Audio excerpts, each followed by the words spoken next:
Em sua última temporada, o Ayrton Senna decidiu deixar a McLaren, equipe com a qual ele ganhou seus 3 títulos mundiais de piloto, para entrar na Williams Racing. E ela, que teve um domínio absurdo sobre as outras equipes nas 2 temporadas antes da entrada do Senna.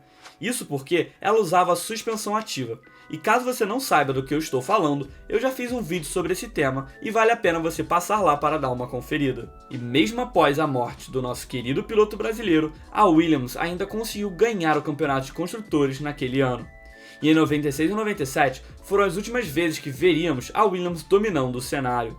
Após esses seus 2 títulos consecutivos, ela entrou em um jejum de troféus até os dias de hoje, estando há 25 anos sem conseguir voltar para a glória que tanto tinha no passado distante. Mas como uma equipe que tem 9 títulos mundiais de construtores e 7 títulos mundiais de piloto não consegue ganhar uma única corrida desde 2012. E nesse vídeo eu vou explicar como a controversa divisão financeira da Fórmula 1 e as mudanças recentes no regulamento podem levar a Williams para um destino terrível. E para você entender o porquê que a Williams está no fundo do poço, é necessário que eu explique como funciona a divisão financeira da Fórmula 1. Mas como as equipes realmente ganham dinheiro? A Fórmula 1 é dividida em 3 partes. A FIA, ou Federação Internacional do Automobilismo, é quem controla as regras da competição. A Fórmula 1 Group é quem controla os direitos de imagens da categoria. E as escuderias são simplesmente as participantes. Mas a FIA é remunerada de forma separada das outras 2 partes. Então, a renda total da Fórmula 1 é dividida de maneira simplificada em 50% para a Fórmula 1 Group e 50% para as equipes. Mas vale ressaltar também que algumas escuderias ganham benefício por serem equipes históricas dentro da competição, como a Ferrari, a Mercedes e a Williams. E metade desses 50% que vão para as escuderias é dividido de forma igual para todas as equipes. Portanto, cada uma delas recebe 2,5% do valor total da renda da Fórmula 1, e a outra metade é dividida de acordo com o desempenho de cada uma no campeonato de construtores. A primeira recebe 4,75% da renda total, já a segunda apenas 4%. E a última equipe recebe 1% desse valor. Resumindo isso aí, vamos assumir que a Fórmula 1 recebe 1,5 bilhões de dólares como receita. Nada mal, né? Então, os times irão dividir o valor de 750 milhões de dólares entre eles. E, portanto, cada equipe vai receber 37,5 milhões de dólares, independente da sua classificação no campeonato de pilotos. E quem ganhar o campeonato de pilotos vai receber um bônus de 71 milhões de dólares, tendo como receita final aproximadamente 110 milhões. E o segundo lugar vai receber por volta de 98 milhões.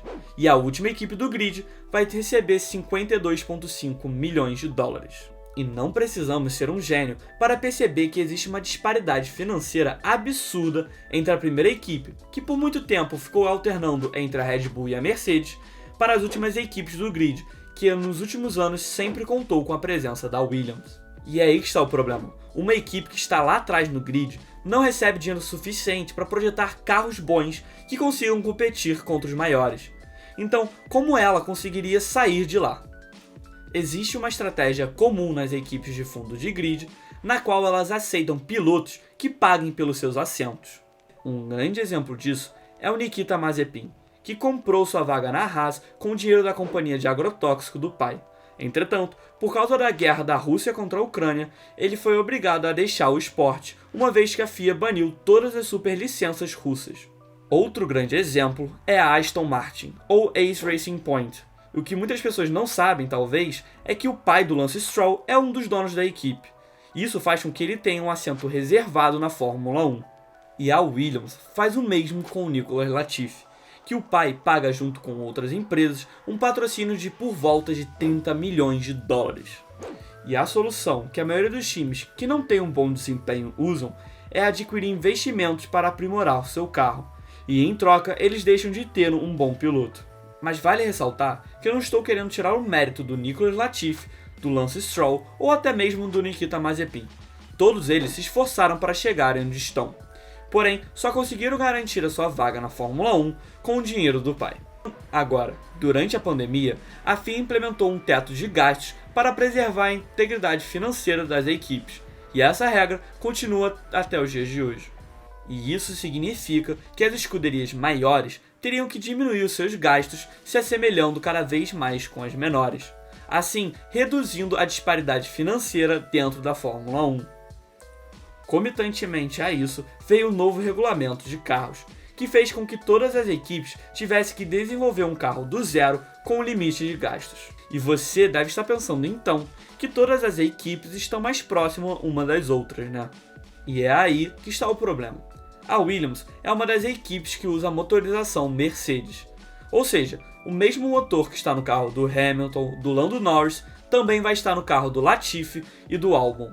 Entretanto, a motorização Mercedes se mostrou com um desempenho terrível por causa do design dos novos carros, dificultando assim cada vez mais a Williams a voltar para o topo do grid. Mas eu ainda acredito na Williams, porque atualmente não existe um design exemplar de carro a ser seguido, e por mais que os carros de 2022 sejam parecidos uns com os outros, são completamente diferentes, cada um deles tendo um problema diferente que ainda não existe uma única solução. Além disso, a Williams está sofrendo por reformulações internas. Após a saída da ex-chefe de equipe, Claire Williams, que também era a filha de um dos fundadores da equipe, Sir Frank Williams, entrou uma figura no mínimo excêntrica no lugar dela, o Jost Capito. Ele que tem um estilo diferente de dirigência da ex-chefe de equipe, e trouxe algumas experiências novas para passar para os seus pilotos, além de algumas mudanças que ele já fez que têm um objetivo a longo prazo, porém concreto. Portanto, para mim, ela está como um gato de Schrödinger. Ela está tanto caminhando para o seu destino terrível, quanto para o seu retorno triunfal. E é impossível te dizer qual deles que irá acontecer. Mas uma coisa eu posso te afirmar: a cada dia eles estão mais próximos. E a você que chegou até aqui, eu deixo o meu muito obrigado. E peço para que você se inscreva no canal e curta o vídeo. E se possível, deixe um comentário com sugestões de temas para vídeos futuros. Forte abraço!